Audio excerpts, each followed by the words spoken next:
Hey everybody, and welcome to my N5 series on the SP404 mk2, where I cover a topic in about 5 minutes. This is session 32.8, and today I just want to show you how you can use the sequencer on the Akai Force and send MIDI from here over to the SP404 mk2 so that we can sequence our various content that we have on the pads. And I'm just going to use this drum kit that we've got. I'm not going to do anything super fancy here, and I'm going to walk through all the steps so I get a completely blank slate, just so if I make a mistake I can make sure I realize that I get a mistake and correct it. So the first thing we want to do is set up a drum, and the reason we want the drums here is because that will mimic very nicely the configuration of the Akai Force and send the notes over to the SP404 mk2 without too much of a hassle. Next up, I need to create a MIDI track.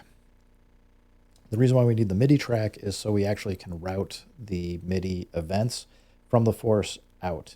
So what I'm going to do, I've named my TRS connections here as SP404 mk2, but it'll be, whether it's a MIDI device that you've hooked up or over TRS or something, just set that up as your MIDI output and get it to your SP404 mk2.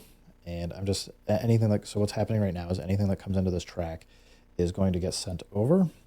Next up, if I come back to drums, I need to edit this again, and I'm going to say MIDI send, and I'm going to send the MIDI to the MIDI 001 track.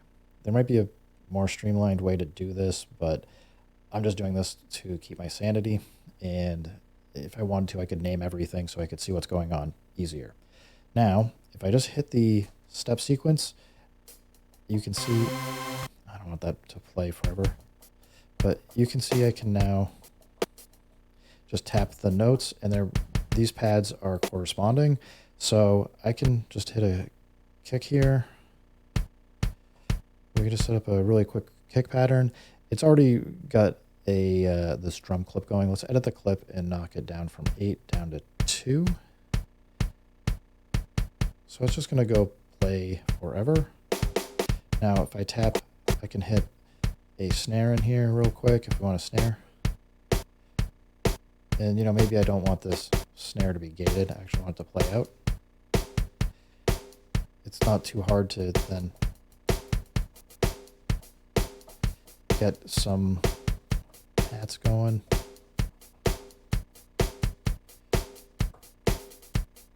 So, I can do these patterns really quick and see them visually, kind of what I'm programming in on the Akai Force in a way that it's a little bit harder to do on the SP404 mk2.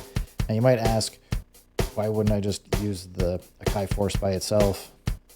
Personally, I probably would, although you can do some pretty fun things where we can start sending over different probabilities and changing some of the velocities here.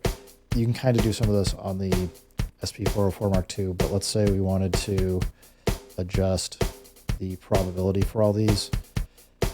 We can then we'll just go to grid mode. Let's just zoom down. I can get the pencil tool, and we can just start playing around here. And you can hear it's just changing the beat a little bit over time, and I don't know, sounds pretty good.